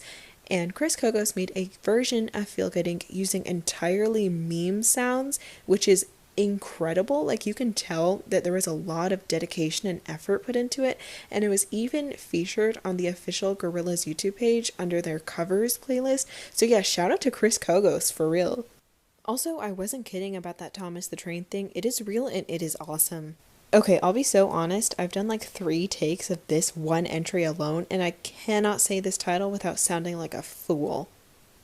So this was a set of lyrics with no accompanying audio that just ended up on the internet somehow. Obviously, this kind of goes without saying, but the song doesn't exist. It was posted as a joke. That's really it. La Cigale 2D. So in 2001, Gorillaz played the second show of their first ever tour at La Cigale in Paris, France. I don't know if you guys are super familiar with the way Gorillaz live shows used to work, but when they first got their start, the band would be behind the screen rather than in front, and visuals of the characters would play for the crowd. And the voice actors for the characters actually featured very prominently. They would kind of pop in between songs and speak to the audience as though they were really there. And I don't really know what the situation behind this show was. I don't know if maybe they hadn't found a voice actor for 2D, they hadn't hired Nelson yet, or maybe he hadn't recorded his lines in time, or he wasn't available for whatever reason. But what had happened was Damon had to do the voice for 2D all by himself, and it's so funny because he sounds like a fucking Muppet. Phase 2 interview kit. So this was a kit for interviewers who were planning on interviewing the band around the Demon Days Phase 2 era. It was basically just a few animated clips of the characters giving pretty generic responses that you could kind of fit around any potential question you were going to ask them. Under a hail of plastic bullets. So I briefly mentioned this in a previous part of the Iceberg. I don't remember if it was 2 or 3, but let me give you the very short synopsis. So during Phase 3, there was supposed to be a real honest-to-God book published called The Book of Man that would kind of reveal to the Gorillaz fanbase that Murdoch was an immortal being who had been around since the beginning of time and was responsible for several major events throughout human history. The book would lead up to the present day and the events that were currently transpiring on Plastic Beach.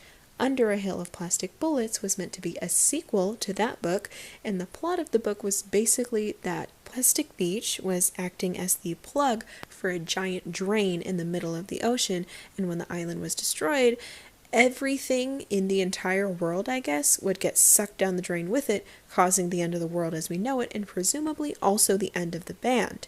Cass Brown was set to write these books, which obviously never came to fruition, but last I heard he still has drafts for them, which I think would be pretty interesting to see. It's genuinely so hard to recount all of this without getting excited and tripping over my words because dude, Plastic Beach era had just so much missed potential because of, budget cuts and falling outs and mismanagement and just all of this stuff. It could have been perfect. And it makes me so sad that it wasn't.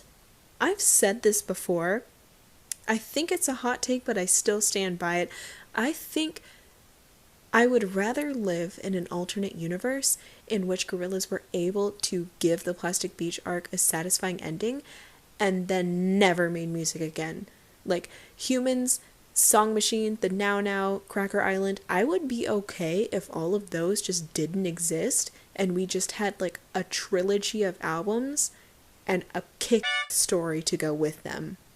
Can I say I'm just gonna stay on the safe side and say no, I can't. Icon Energy Drink. So back in Phase 2, as part of a partnership with Icon Magazine, Gorillaz sold an energy drink. And I cannot... Okay, I don't know why this bothers me so much, but I cannot for the life of me find what this drink actually tasted like. I mean, knowing the band, it probably tasted like cigarettes and pickle juice, but I'm so curious. See, this is the problem. I've literally been a Gorillaz fan for, I don't know, maybe 15 years, but because I was such a little kid when the band was kind of at their peak, or at least what I consider to be their peak, I missed out on all this cool stuff. I couldn't even play the game on the website because my mom was convinced the Gorillaz were a bad influence. I think she was right. Mensch EP. So you may remember the Space Monkeys who remixed the entire Gorillaz debut album. Well, one of the only other pieces of work that they did was remixing a single called Mensch from the German artist Herbert Grönemeyer.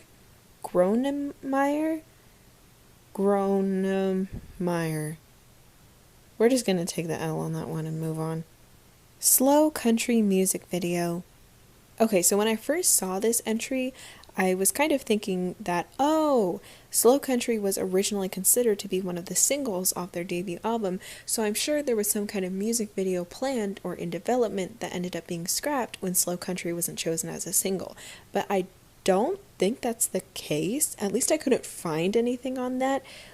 All I could find was this fan-made video from a guy named Blake that was posted 13 years ago. I watched it. It was pretty good. I feel like the comments were kind of hating on him for no reason. So Blake, if you ever watch this video, I think you did a pretty good job. El Mañana TTC Remix. This remix was recorded by the French group TTC in 2006. The group submitted the remix to be included on D-sides, but it was rejected. Later on, after further review, it was officially approved and was even added to the official promotional tracklist. However, in the time between rejection and approval, the band and the producer had lost the recording of the track. So because there was no track to send to the record label, the remix never ended up on D-sides, and it's never been found. Something Like This Night.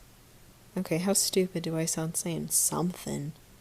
This was a song by Snoop Dogg featuring Gorillaz, and the instrumental sounds very much like Don Chromatic and maybe even Bill Murray, so I don't know if it was sampled from that or taken from another unused Plastic Beach demo. There's also a female voice singing along with 2D who's credited as Noodle when you look up the lyrics, but I don't think it is, so I don't know what's up with that. 2D's multiple children. This is something that I feel like is talked about a lot, but at the same time, I don't think it's talked about enough. So on the Phase 2 Kong Studios website, you could find this email addressed to 2D, revealing the fact that he has multiple children with multiple different women.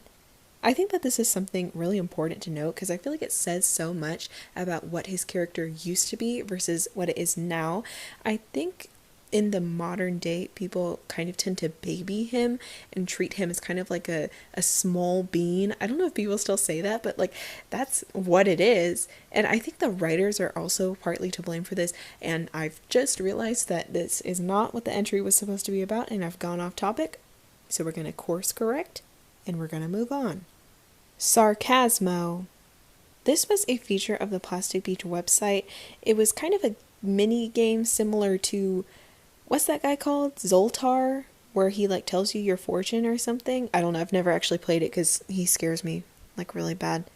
Anyways, he would tease an update to the game coming April-ish, which kind of became a joke among Gorillaz fans. If you don't know, like I said, an update to the game would be promised April-ish, but in reality it wouldn't actually happen until April of the following year.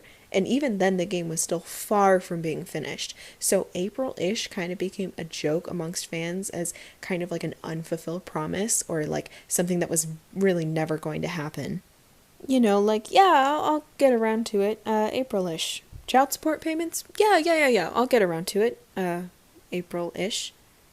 I probably should have done a 2D voice for that bit, but I am simply too cowardly to attempt one. Me White Noise 2D Mix. So Me White Noise is a song that appears on the Blur album Think Tank, and there was an alternate version intended to have been done by 2D.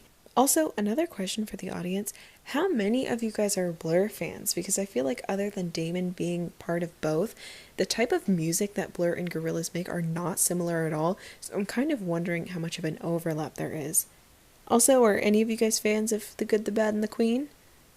Please be fans of The Good, the Bad, and the Queen, please. Rise of the Ogre library card. So an early edition of Rise of the Ogre that was sold at a pop-up shop contained a library checkout card with the names of various real and fictional people. Outsiders. This is a fan-made album covering literally everything outside of the main studio albums. It's 612 tracks and it covers phases 1 through 5. History to Date EPK. This was a DVD composed of all of the interviews and music videos made for Gorillaz at that point in time. It was only for promotion, but I personally think it would be kind of cool if they released one of these for fans at the end of each phase as kind of like a summary of what had happened. It would definitely make the lore a lot more digestible, but let's be serious, we all know modern Gorillaz doesn't care about lore. Actually, that's not entirely fair. I think the Cracker Island world has been pretty good, although again it suffers from a lot of missed potential, and I'm getting off topic again, damn it! Exhumation. This was the original version of Left Hand Suzuki Method. It's much longer, but the lyrics are the same. That's it. Original Dirty Harry storyboard. So in the album booklet for D-Sides, you can see some images that were meant to be a part of the storyboard for Dirty Harry, but never made it there. The album booklet for D-Sides is actually very fascinating. It contains a bunch of Jamie's sketches from Phase 2 and kind of his ideas that never saw the light of day, a lot of which are pretty cool. Last Living Souls Touche remix. This was an unreleased remix of Last Living Souls. I'm trying to think if there's anything I can say to make this more interesting, but that's kind of all I got for this one. Jarhead Helmet. In conjunction with the movie Jarhead, which I've never heard of before today, Gorillaz put a helmet featuring some of Jamie's artwork up for auction for the charity War Child, which provides support to children living in war-torn areas. This wasn't the only time they worked with Warchild, because Hong Kong was actually originally written for their album Help, A Day in the Life. Alright guys, I got some big news! We finally arrived at layer 6, the very last layer of this iceberg. Before we get started, I want to stop and say something that I probably should have said, like at the very beginning of part 1. This particular iceberg is categorized by how obscure the entries are, rather than how disturbing. I mean, obviously, otherwise the Murdoch tape would be at the very bottom, because that one kept me up all night. Because it was so scary. What did you think I meant? So basically, the way that this iceberg works is that the most common knowledge things about the topic will be at the very top, and then the most least known things will be at the very bottom. So this very final layer is going to contain a lot of obscure things that maybe a lot of people don't know about, rather than things that are going to be more graphic or disturbing, the way it is with some icebergs. Just wanted to let you guys know before we get into it. And the very first entry of the very last layer of the iceberg is Monkey Live Jules Holland. This refers to a live performance on Later with Jules Holland, in which 2 songs from Monkey Journey to the West were played with Damon on bass. Converse Launch Party 7-inch. So at an official launch party to promote the Gorillaz collaboration with Converse back in 2012, these 7-inch discs were included in a gift bag. The strange thing about it is that, from what I could find, there was absolutely nothing on them. Jubilee. This was a song by Bobby Womack on his album The Bravest Man in the Universe that was produced by Damon, and it's going to come up in a later entry, so just keep it in mind. Jubilee by Bobby Womack. Smooth Jazz. This was a tribute CD of smooth jazz covers of Gorillaz' biggest hits, as well as some smaller ones like All Alone and Every Planet We Reach Is Dead. I remember finding this a while ago and being very confused. Reject False Icons post-credit scene. So in case you don't remember, Reject False Icons was a documentary released in 2019 showing the process of making and touring both the albums Humans and the Now Now.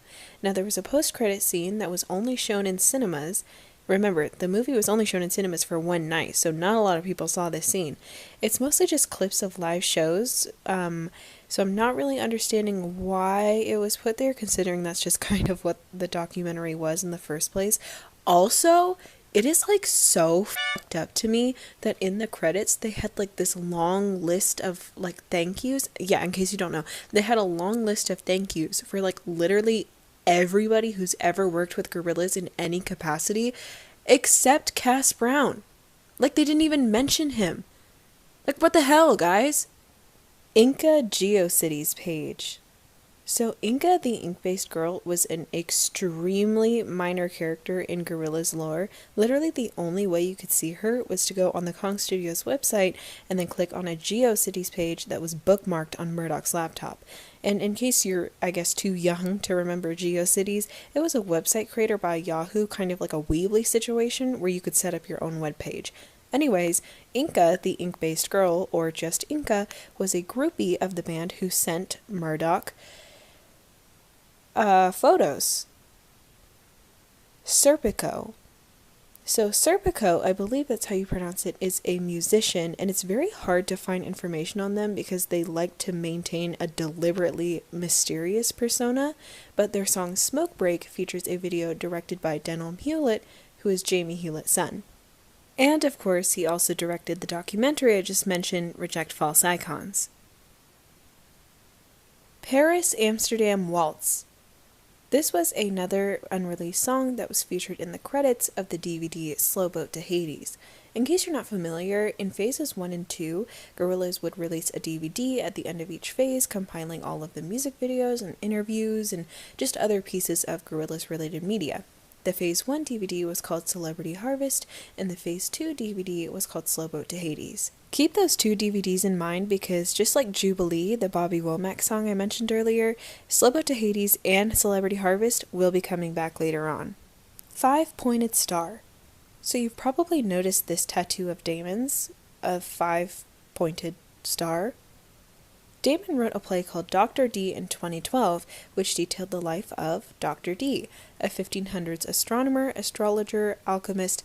He was a really genuinely interesting person. He could probably be a whole iceberg on his own. Anyways, he invented this 5-pointed star and used it to communicate with extraterrestrials, allegedly.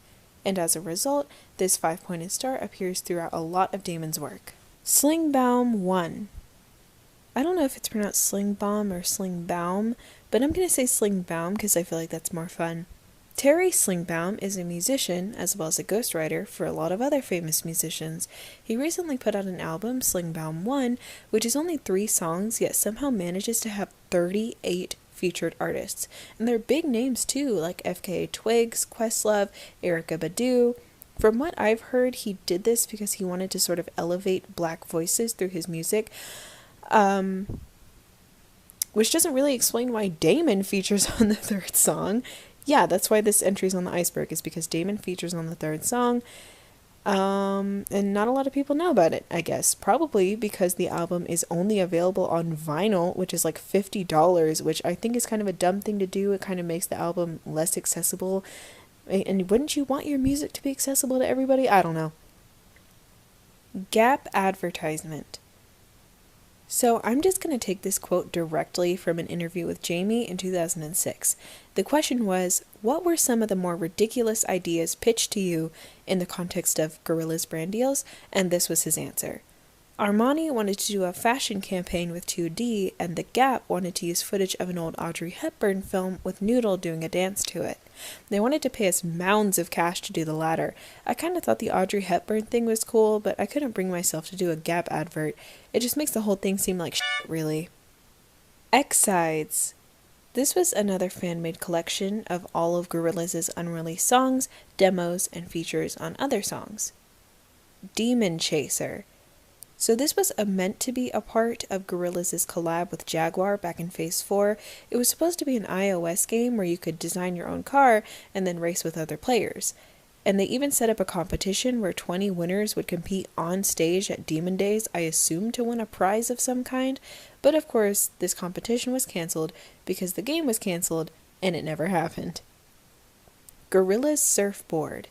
So back in Phase 3, they set up a scavenger hunt on their website, and the winner, who would be announced by Murdoch on Twitter, won a surfboard. I have no idea where this surfboard is now. Shit can happen. This is a song by D12, who you probably know collaborated with Gorillaz on the song 911, but as far as I can tell, nobody from Gorillaz was involved with this particular song, so I'm not sure why it's on the Iceberg. Adulteress's Punishment. This was a song used in the DVD intros for both Celebrity Takedown and Slow Boat to Hades. See, I told you it was coming back. Now, you would think that this is just another unreleased Gorillaz song, and it kind of is, but it's actually a cover of the song Adulteress's Punishment from the original soundtrack to the movie Cannibal Holocaust. And I've mentioned this video before on my channel, and I think one day I probably will make a full-length video on it, because that movie, it sure is a movie. I will tell you that. And in the meantime, I would definitely recommend you watch Mr. GG's video on it, because I think he breaks just the whole mess down really well. Anyways, you can probably tell I don't feel very positively about this movie, but Jamie does, because it's one of his favorites, which is why I assume he used this homage in these DVDs. Red Pepper. So in the G-Bite Jump the Gut, Del was voiced by not Del, but a voice actor named Red Pepper, who's known for his work in movie trailers. 2D Fake / Russell Real. Okay, I really don't love how often stickers are cropping up in this video. This was kind of hard to find information on, even though I have sort of a vague memory of it happening. So if you look at this tweet posted by the official Gorillaz account, you'll see a comment under it that says something along the lines of, "I see you cropped out the swastika that was on Russell's jacket."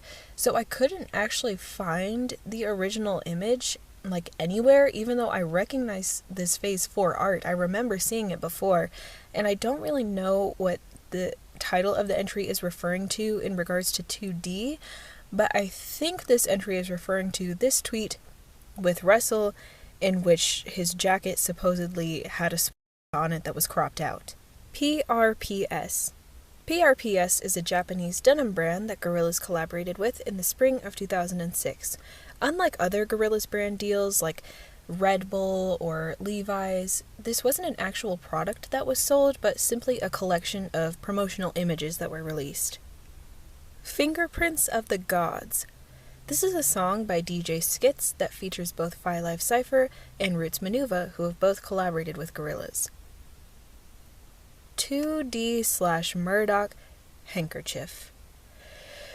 So, in this specific artwork from Phase 4, you may notice that 2D has a handkerchief in his pocket, and several fans have noticed that handkerchiefs are used as kind of a code amongst the gay BDSM community, whereas like different colors of handkerchiefs will represent different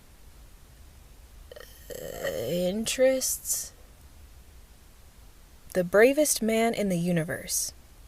So Bobby Womack was actually in retirement before his daughter convinced him to work with Gorillaz on their album Plastic Beach. After his work on Stylo and Clad with Unknowing, he decided to put out one last album before he died called The Bravest Man in the Universe. Adam Gutch. Adam Gutch is this guy from the Superfast Jellyfish video. It seems like he doesn't really want to be recognized for it, and he's mostly moved on to other stuff, which I can respect. Water sports. No! Rhythm Whirlpool. Okay, so, again, I think when I was looking at this entry, I had a kind of theory on what it would be. I was thinking, it has the name Whirlpool in the title. Maybe it's another unreleased song from the Plastic Beach era, but that's weird. I've never heard of a song called Rhythm Whirlpool, and I think I'm pretty familiar with Gorillaz' entire catalog, right? So I googled it on a public browser, and I found out that it is not, in fact, an unreleased Gorillaz song, but it is, it's kind of like, okay, it's an account on Twitter that draws porn of 2D and Noodle, and I've said it, and we can just move on, next entry, acetates. So for those of you who don't know, an acetate is kind of like a test version of a vinyl record, and a lot of rare Gorillaz songs can be found exclusively on these acetates. Toy laser gun credit. This is a fun one. So on the Gorillaz song Hong Kongaton from D-Sides, you can hear a toy laser gun being played in the background. And if you look on the album credits, Jamie Hewlett is credited as playing the laser gun. This laser gun also came back in Reject False Icons, which is pretty fun. Sick Parrot. Sick Parrot is another unreleased song from Phase 3, which would eventually become the instrumental for the Bobby Womack song Jubilee. See, I told you it was coming back. It makes sense that they reuse some of this old Plastic Beach content because there's just so much of it. Like, there was like 2 hours of music that just never saw the light of day, so it absolutely makes sense that he would have repurposed it for other collaborators. D-Side/Demon Days fights. So again, I kind of had my own conception of what this entry was going to be before going into it. I thought it would be kind of a situation where Jamie and Damon were fighting over which tracks to include on Demon Days versus D-Sides, kind of like how that in that one scene in Reject False Icons you could see them fighting over whether or not to include 1% on the Now Now, but apparently that's not it, because when I tried looking into it, I was just directed back to this very Iceberg post on Reddit, and this is what somebody in the comments had to say about it. Demon Days wasn't entirely liked by the fandom when it came out. No dub, not like self-titled, so when D-Sides came back, there were forum 16 on Tiptoes. Okay, I don't know if you guys can hear, but there are like all kinds of sirens going on behind me.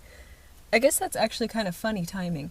I'm recording this in a parking lot, don't worry about it. So this entry comes from a Facebook chat with Murdoch in which a fan asked him, "How young will you go?" And his answer was 16 on Tiptoes. Geep car owners. So if you didn't know, yes, there is a real Geep. It was featured in the mockumentary Charts of Darkness, and then after that a competition was set up in which the winner got to take home the Geep. So what had happened was a man named Fade, aka Martin Tower, actually cheated to win the competition using an auto-enrollment service. After he won the Geep, he sold it on eBay to a man named Ralph Voland in 2005, and since then, nobody really knows where it is. Snakes and Ladders remix. So I previously mentioned the song Snakes and Ladders, but what I didn't mention is that it was supposed to be remixed by Space Monkeys on one of their upcoming albums, which means this remix is an unreleased remix of an unreleased song on an unreleased album. The Foster Clan. Can I say cock? I'm going to be so honest, I don't understand these YouTube guidelines at all. So I mentioned the album Deltron 3030 by Del in the previous part of this iceberg, but what I didn't mention is that in addition to featuring on the album, Damon was actually the narrator of the album, and Del gave him a character just like Gorillaz gave Del a character when he worked with them. Damon was Sir Damien Thorne VII of the Foster Clan. Okay, I'm really hoping you guys can't hear it, but there's literally a helicopter like circling above my head. Stanley Huang. So Space Monkeys were actually supposed to have their own theme song that would be part of a commercial that never got made, and this theme song featured a rap in Mandarin by Stanley Huang. He also performed Clint Eastwood with Gorillaz at the Golden Melody Awards in Taiwan. Lost Curtis tracks. So Curtis Lynch Jr. is a producer who produced the Gorillaz song Dracula and also made a remix of Slow Country. He made 2 additional tracks with Gorillaz, but they're missing. Koala never got paid. So Kid Koala did the turntables and scratching on the first Gorillaz album, and in a 2020 interview he said, quote, "I still haven't been paid for my work on Gorillaz, which is fine. I actually did it because at the time, Dan saw I was on tour in London, Dan being Dan the Automator, and he called and said, 'Hey, you're in London. Come by this studio. I'm working on this thing with Damon Albarn, and if you do some scratches on this record, he'll introduce you to Bjork.'" So the only reason he worked with Gorillaz is to get with Bjork. Honestly, that's fair enough. Stylo car owners. So in addition to the Geep, there is a real Stylo car, although the whereabouts of this one are much more well known. The car used in the music video belongs to Jacob Klug from Denmark, and he has an Instagram account dedicated to the car. Sometimes he'll bring it to Gorillaz related events like Demon Days or something like that. Levi Wash Info. So this was a part of the Gorillaz collab with Levi's. I don't know if it was included on the physical product, but I found this sticker on a website for a branding studio who works with Levi's. It's washing instructions for the denim, or whatever their merch was. I actually think it was like sweatshirts or something. The top half is blocked by the Gorillaz logo, but the rest of it says, "But if you're going to insist, keep it cool, 30 degrees will do it. Don't even think about bleaching it, terrible idea. And forget about fabric softener. Who are you, 2D? Finally, don't whack it in the tumble dryer and turn it inside out before you put it in the hole. Got it? Yeah, guys, turn it inside out before you put it in the hole. I'm always trying to tell people that." And finally, we have the very last entry on this entire iceberg, Murdoch Discord interview.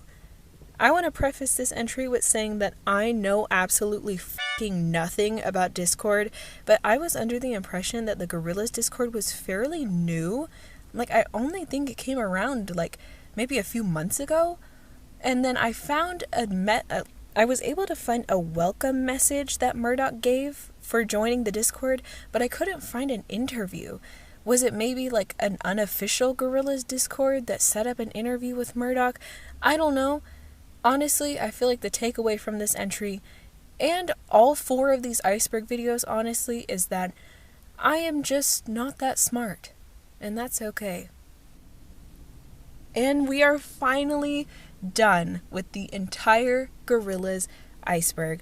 I just wanted to say thank you to everybody who watched even just one of these videos. I know it's been a long journey, so thank you, especially to the people who have stuck with me all the way through. I mentioned at the very, very beginning of the series that I made this video, or all of these videos, because I love watching iceberg videos on YouTube, and after this experience I have so much more respect for iceberg creators on YouTube, because the amount of work and research that goes into it is frankly insane, and I honestly don't think I'll be making another iceberg for a very long time. But I will be making more Gorillaz content, so if you liked it, be sure to stick around. And yeah, thank you so much for watching. If you liked this video, be sure to give it a thumbs up, and if you liked me, be sure to subscribe to my channel. And anyways, that's all from me. I gotta go warm up. It is cold as fuck on this iceberg. Bye!